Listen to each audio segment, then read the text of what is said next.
یہ سب مدینے کے آس پاس ہوئی ہیں۔ اس کا مطلب یہ ہے کہ صحابہ نہیں جاتے تھے، مکہ والے لڑنے کے لیے آتے تھے، کیڑے کم تھوڑی نہ تھے، مار کھاتے تھے، مرتے تھے، پھر آتے تھے۔ حضور پاک صلی اللہ تعالیٰ علیہ وسلم اور صحابہ کو چھیڑنا ان کی عادت تھی۔ جنگ خندق بھی جو ہوئی ہے وہ کہاں ہوئی؟ مکہ میں نہیں ہوئی، مدینے کے آس پاس، مدینے سے صرف 5 کلومیٹر کا فاصلہ ہے۔ یہ مکہ والے پوری تیاری کر کے 12,000 لوگوں کو جمع کر کے لائے تھے، اتنا بڑا لشکر کہ جنگ احد کے بعد یہ تیسری جنگ تھی، ان کا حوصلہ تھوڑا بڑھ گیا تھا، مدینے والوں کو ماریں گے۔ اور مدینے میں رسول کریم صلی اللہ تعالیٰ علیہ وسلم کے ساتھ جو صحابہ، اس وقت بھی فاقے کا عالم تھا، ابھی پورے اسٹیبلش نہیں ہے، اور یہ جو جنگ لڑی گئی ہے وہ ایک الگ ٹیکنک سے لڑی گئی تھی۔ حضرت سلمان فارسی رضی اللہ تعالیٰ عنہ صحابی رسول، وہ فارس کے رہنے والے تھے، وہاں جو جنگیں لڑی جاتی تھی 2 جماعتوں کے بیچ میں ایک گڑھا کھود دیا جاتا تھا، خندق۔ عرب والوں کو یہ طریقہ معلوم نہیں تھا۔ حضرت سلمان فارسی نے حضور اکرم صلی اللہ علیہ وسلم کی بارگاہ میں مشورتاً عرض کیا کہ مشرکین مکہ اگر آئیں گے تو ایسا ہے کہ مدینے میں داخل ہونے کا ایک ہی بڑا راستہ ہے جس سے پوری فوج جا سکتی ہے، باقی سب چھوٹے چھوٹے راستے۔ اس بڑے راستے کے باہر ہم لوگ ایک بڑی خندق کھود دیتے ہیں تاکہ وہ آئیں تو مدینے شہر کے اندر نہ آئیں، کیونکہ شہر میں اگر لڑائی ہوگی تو گھر ٹوٹیں گے، بستیاں اجڑیں گی، دکان برباد ہوں گے، بہت کچھ ہو جائے گا، اس لیے ان کو شہر کے باہر ہی گھیر دیتے ہیں۔ حضور نے ان کا مشورہ پسند کیا اور خندق کھودی گئی، تقریباً 1 مہینے تک کھودی گئی تھی، اور وہ کافی بڑی خندق۔ عرب کا تیز دوڑنے والا اچھی نسل کا گھوڑا بھی چھلانگ لگا کر اس خندق کو پار نہیں کر سکتا تھا، اتنی چوڑی تھی وہ خندق۔ اس خندق کو کھودنے میں خود میرے آقا صلی اللہ تعالیٰ علیہ وسلم نے اپنے ہاتھ میں کلہاڑی اٹھائی ہے، اور یہ وہ دور تھا جب صحابہ بھوک کی شدت کی وجہ سے پیٹ پر پتھر باندھتے تھے۔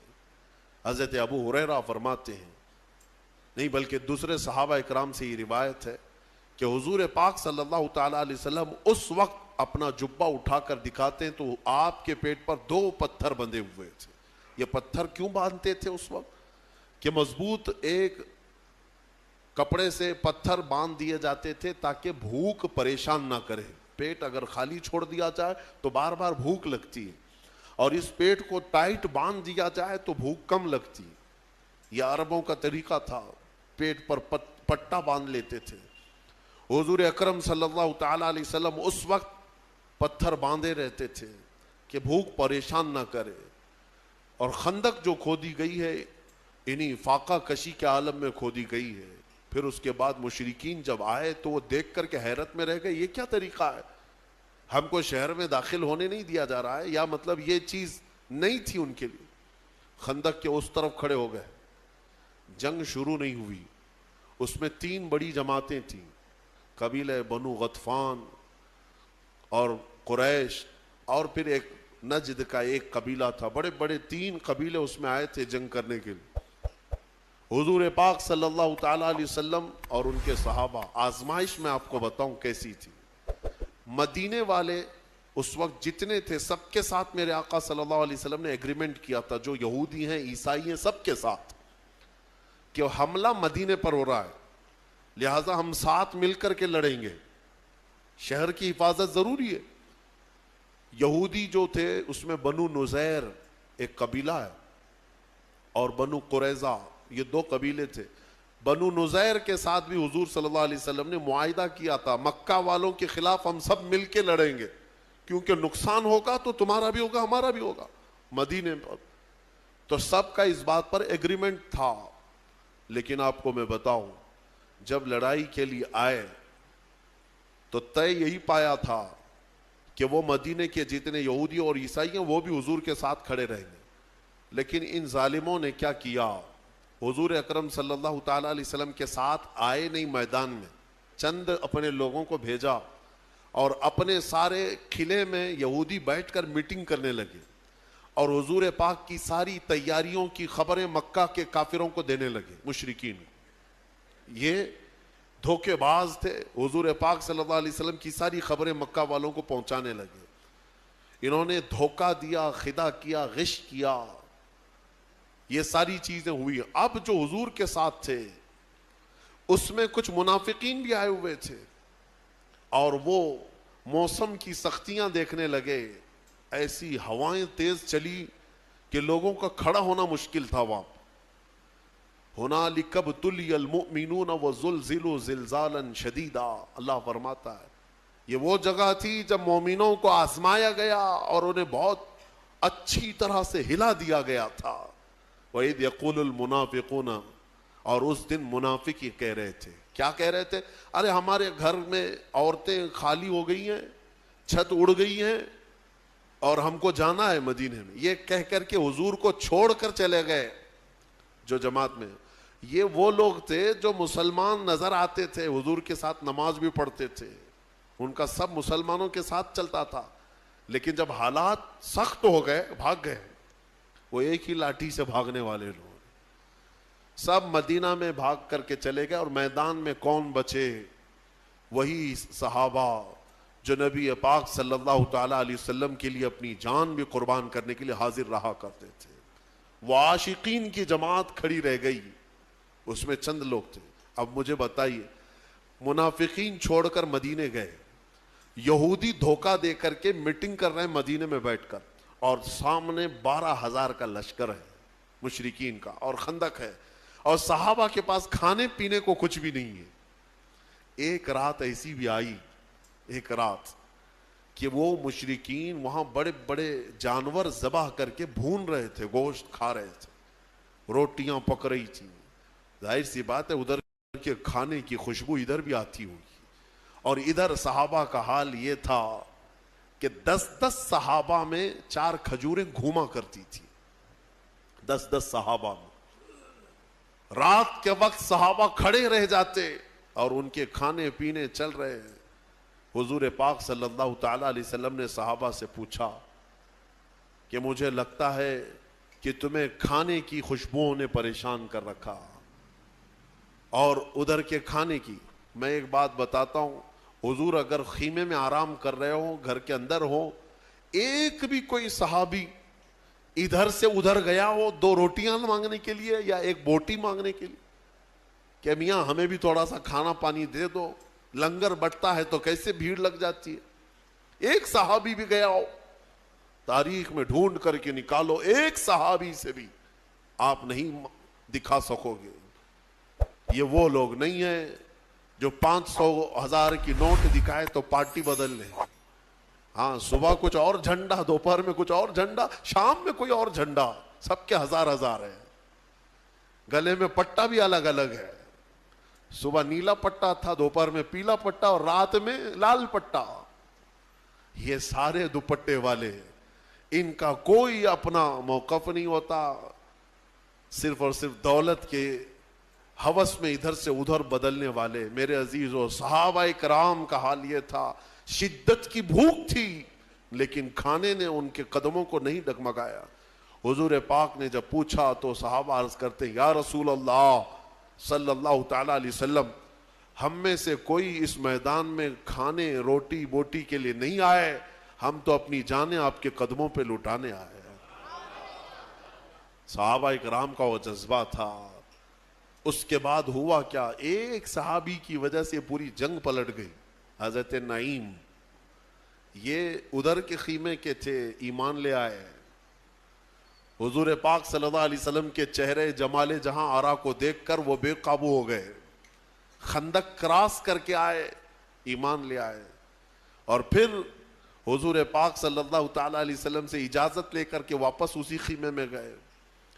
ان تینوں قبیلوں میں جو تھے، بڑے بڑے جو 3 قبیلے تھے، ان کے تینوں کے درمیان کچھ نہ کچھ چل رہی تھی باتیں. ظاہر سی بات ہے، لیڈ کون کرے گا، آگے کون جائے گا، اس میں بہت سارے جھگڑے ہوا کرتے ہیں. ان کے اندر اتحاد نہیں تھا. حضرت نعیم رضی اللہ تعالیٰ عنہ نے اسی کمزوری کو ان کے محسوس کیا اور تینوں قبیلوں کو برابر اپنی اپنی جگہ پر لگایا. قبیلہ بنو غطفان سے انہوں نے کہا کہ تم تو بیوقوف بنے جا رہے ہو، قریش جو ہے اپنے مجاہدین اور اپنے سپاہی پہلے نہیں اتاریں گے، پہلے تمہارے اتاریں گے.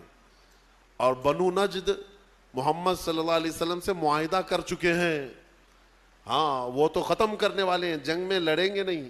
ان سب میں آپس میں ہی یہ شک تھا کہ ہم سب دھوکے میں تو نہیں آ گئے. تینوں قبیلوں کے درمیان ایسی باتیں ہو گئی کہ دوسرے دن اٹھ کر کے سب لڑنے لگے کہ تمہارے پہلے اتارو، تمہارے پہلے اتارو. اس لیے کہ ان کو یہ شک ہو گیا تھا کہ اگر یہ قبیلہ اپنے سپاہیوں کو نہیں اتار رہا ہے تو اس کا مطلب ہے دال میں کچھ کالا ہے. وہ قبیلہ بھی یہی سمجھ رہا تھا کہ یہ کیوں نہیں اتار رہے ہیں. ان تینوں کے درمیان ایسی پھوٹ پڑی کہ وہ آپس میں لڑ پڑے. حضور پاک صلی اللہ تعالی علیہ وسلم سے ابھی جنگ کی نوبت نہیں آئی. اچھا ایک بات اور بتا دوں، یہ جنگ ہونے سے ایک رات پہلے ادھر سے تینوں قبیلوں کے ایک ایک سردار آئے حضور صلی اللہ علیہ وسلم کے پاس، کہا کہ ہم صلح کر لیں گے آپ سے، جنگ نہیں کریں گے، لیکن صلح اس بات پر ہوگی کہ مدینہ طیبہ کی جو کھجوریں سال بھر میں نکلتی ہیں وہ آدھی کھجوریں ہر سال پوری ہمیں دے دی جائیں گی بغیر معاوضے کے. یہ ٹیکس ہے، یہ صلح نامہ ہے. مدینے کے جتنے پھل ہیں آج پوری دنیا کھا رہی ہے. آپ جانتے نہیں ہیں مدینے کی کھجوروں کی برکت کیا ہوتی ہے، اندازہ بھی نہیں ہوگا آپ کو. میرے عزیزو، آج کے زمانے میں میں کہہ رہا ہوں مدینے کے باغات کی جو کھجوریں نکلتی ہیں، آپ کو پتہ بھی ہے سال میں 2 کروڑ حاجی وہاں پہنچتے ہیں. 2 کروڑ تقریباً، حج کے، عمرہ کے، رمضان کے، یہ سب ملا کر سال بھر میں 2 کروڑ لوگوں کا آنا جانا ہوتا ہے. اور 2 کروڑ میں سے ہر کوئی اگر 1 کلو بھی کھجور لے جاتا ہے تو 2 کروڑ کلو کھجور صرف مدینے سے نکلتی ہے. اور مدینے کے باغات کتنے ہیں وہ دیکھو تو آپ کو حیرت ہوگی. کہاں ہیں باغات؟ بہت نہیں ہے، ایسے نہیں ہے کہ جہاں تک دیکھو باغیچے ہیں. وہ چھوٹے چھوٹے باغیچے ہیں، کوئی 4 ایکڑ میں ہے، کوئی 6 ایکڑ میں ہے، کسی کا 10 ایکڑ میں ہے. اس طرح کے باغات ہیں. لیکن آج تک ہم نے نہیں سنا کہ سال بھر میں، رمضان میں ہو کہ حج کے موسم میں ہو یا کبھی بھی، حاجیوں کو کبھی کھجور مدینے میں کم پڑی ہو. کبھی نہیں ہوا، بلکہ ایکسٹرا ان کے پاس رہتی ہے ہمیشہ. مدینے کی کھجوروں کی جو برکت ہے وہ آپ سوچ بھی نہیں سکتے، اندازہ بھی نہیں لگا سکتے. یہ تو میں صرف اجوا کھجور کی بات کر رہا ہوں جو 2 کروڑ سے زیادہ نکلتی ہے. باقی اور مدینے میں 40 قسم کی کھجوریں اور پیدا ہوتی ہیں. یہ تو صرف اجوا کی بات میں کر رہا ہوں، اجوا تو ہر کوئی لے آتا ہے. اب آپ سوچیں ان مشرکین نے ایگریمنٹ میں لکھوایا تھا کہ آدھی کھجوریں ہمیں دے دی جائیں گی مفت میں اور ہم جنگ چھوڑ کے جائیں گے. حضور پاک صلی اللہ تعالی علیہ وسلم نے محسوس کیا کہ صحابہ کم تعداد میں، بنو نذیر یہودی دھوکہ دے چکے ہیں، منافقین یہاں سے چھوڑ کے بھاگ چکے ہیں، اور ادھر ان کی طاقت بھی بہت زیادہ ہے، موسم بھی بڑا سخت ہے. حضور پاک صلح چاہتے تھے. صلح کا آپ نے ارادہ فرمائی لیا. 2 صحابہ کو اس میں بلایا، دونوں کا نام سعد ہے، سعد ابن معاذ اور سعد ابن ابی عبادہ رضی اللہ تعالی عنہما.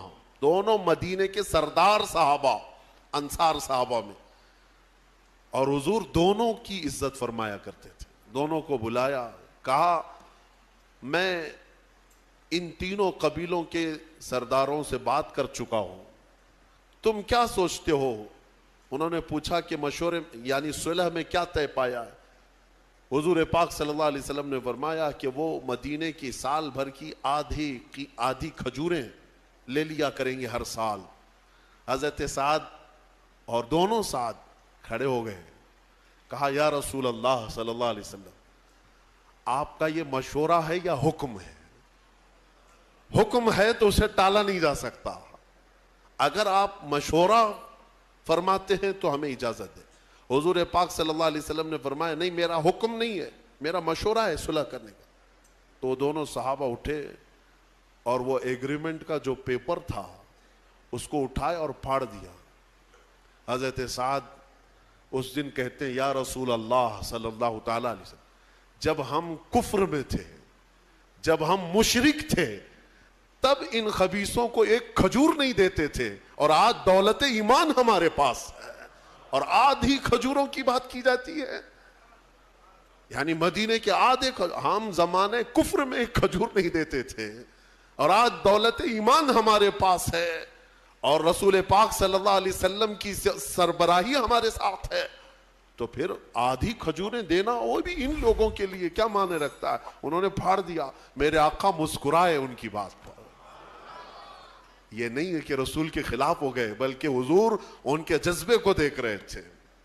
اس کے بعد وہی سعد ہیں جن کو کافروں نے اسی جنگ میں تیر مارا تھا تو حضرت سعد کی پیشانی پر لگا تھا اور خون کا فوارہ جاری ہو گیا، اور ان کے ہاتھ بھی کٹ گیا تھا حضرت سعد کا تیر سے. اور حضور پاک صلی اللہ تعالی علیہ وسلم خود ان کا ہاتھ اپنے ہاتھ میں پکڑے رہے. حضرت سعد کا پورا خون اچھل کر میرے آقا کے چہرے پر لگتا تھا. حضور اکرم صلی اللہ علیہ وسلم اس صحابی کو اس قدر محبت فرمایا کرتے تھے. اب سنیے، دوسرے دن ہوا وہی جو حضرت سعد نے چاہا تھا کہ یہ لڑنے کی طاقت ہی نہیں تھی، بلکہ آپس میں گتھم گتھا ہوئے ایک دوسرے سے لڑ پڑے، اور ایسا لڑے کہ ان کے تینوں قبیلوں کے جانور بھدک گئے. کسی کو ان کا گھوڑا لے کر بھاگتا تھا، کسی کو ان کا اونٹ لے کے بھاگتا تھا. پورے میدان میں تتر بتر ہو گئے. جنگ کا نقشہ جو ہے آپس میں جنگ میں تبدیل ہو گیا. اس کو اللہ نے فرمایا وَمَكَرُوا وَمَكَرَ اللَّهُ وَاللَّهُ خَيْرُ الْمَاكِرِينَ. کفار منصوبے بناتے رہتے ہیں اور اللہ خفیہ تدبیر کرتا ہے، اور اللہ کی تدبیر سب سے بہتر تدبیر ہوتی ہے.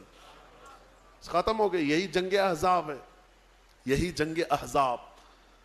اس سے حضور پاک صلی اللہ تعالی علیہ وسلم جب واپس لوٹ رہے تھے، اب سنیے اب مسئلہ کیا تھا. وہ تو بھاگ گئے، بہت سارا مال سب چھوڑ کر مکہ والے بھاگے. اب حضور کو مدینے واپس آنا ہے، مدینے واپس آنا ہے. بیچ راستے میں حضرت جبرائیل آئے. کہا یا رسول اللہ صلی اللہ علیہ وسلم، رب تعالیٰ کی یہ منشا ہے کہ ان مشرکین سے تو آپ نپٹ گئے، وہ بنو نذیر یہودی جو دغا کیے، دھوکہ کیے، ان کے ساتھ بھی آپ جنگ کے لیے یہیں سے نکلے. ایک جنگ ختم ہوئی ہے، ابھی مدینے پہنچے نہیں. پھر جبرائیل امین کا حکم آیا کہ یہیں سے ان کو بھی نپٹا کر کے آ جائیں جو دھوکہ دیے ہیں. بنو نذیر یہ بھی مدینے کے باہر رہتے تھے.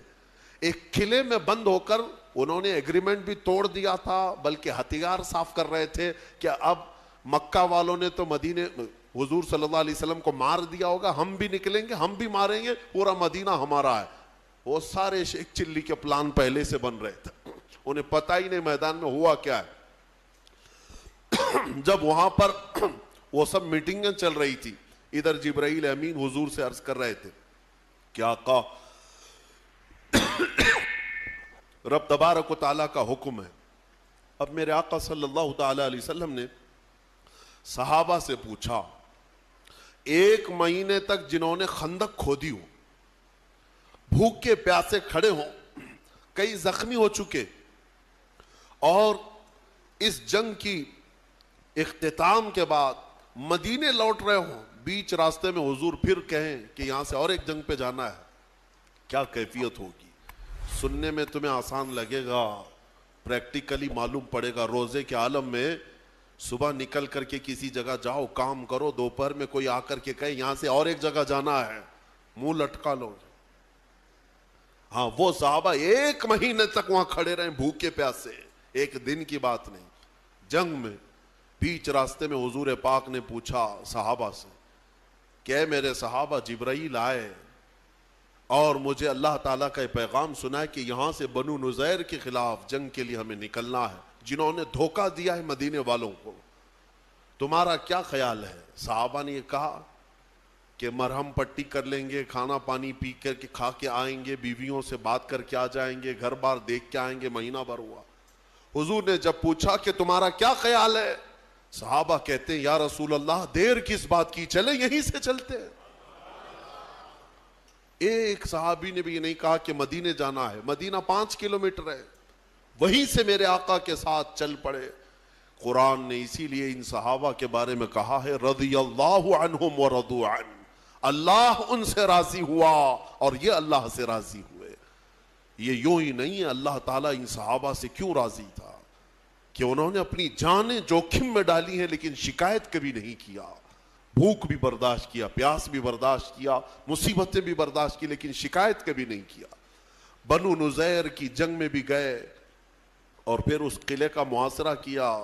وہ تو میاں مٹھو بنے ہوئے پہلے سے پلان بنا رہے تھے, ان کو ایسا لگ رہا تھا ہم مار ڈالیں گے, کاٹ ڈالیں گے, ختم کر ڈالیں گے. حضور پاک باہر کھڑے صحابہ کے ساتھ, ان کو بلایا, آ جاؤ. انہوں نے کہا ہم جنگ کریں گے. حضور پاک صلی اللہ علیہ وسلم کی طرف سے حکم ہوا کہ ہم جنگ نہیں کرنا چاہتے, تم آ جاؤ. تم سب نے دھوکہ دیا, ایگریمنٹ توڑے. اندر سے ان لوگوں نے پلان بنا کر کے یہ کہا کہ چلو لڑتے ہیں جتنے ہیں.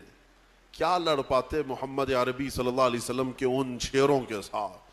نیچے آئے, دوپہر تک نہیں ہوئی کہ سب کے سب وہیں ڈھیر ہو گئے. کئی قیدی بن گئے اور کئی مارے گئے, اور اس کے بعد اس علاقے کو, اس اڈے کو بھی ہمیشہ کے لیے ختم کر دیا گیا, بنو نذیر کو. اب مدینہ طیبہ میں نبی پاک صلی اللہ تعالی علیہ وسلم کی اسی سلطنت کا اسٹیبلشمنٹ ہوا جو آج تک ہمارا مرکز اسلام ہے. حرزہ سرائیاں مدینے کو خراب کرنے کی اس وقت سے کوششیں ہوتی رہی, جنگیں یوں ہی نہیں ہوئی ہیں, وجہ تو کچھ تو رہی ہے. کوئی بھی جہاد میرے پاس لا کر کے دکھاؤ, میں اسباب بتاتا ہوں, اس کے ریزن بتاتا ہوں کہ کیوں ہوئی, تب تمہیں پتا چلے گا کہ انصاف اور حق کس کی طرف ہے. یقیناً میرے آقا صلی اللہ علیہ وسلم رحمت للعالمین ہے. ہاں, وہ جنگوں کے لیے نہیں بلکہ خواہش نہیں فرماتے. خود میرے آقا نے فرمایا کہ جنگوں کی خواہش مت کرو, دشمن سے مڑ بھیڑ ہونے کی تمنا مت کرو کہ میں جاؤں گا, ماروں گا, کاٹوں گا. نہیں, تمنا مت کرنا, میرے آقا کی حدیث ہے. ہاں, حضور نے پھر اس حدیث میں یہ بھی فرمایا, ہاں اگر کوئی زبردستی تمہارے سر پر سوار ہو جائے تو پھر اپنے قدم بھی پیچھے مت ہٹانا, پھر ثابت قدمی کے ساتھ جمے رہنا, کیونکہ اللہ تبارک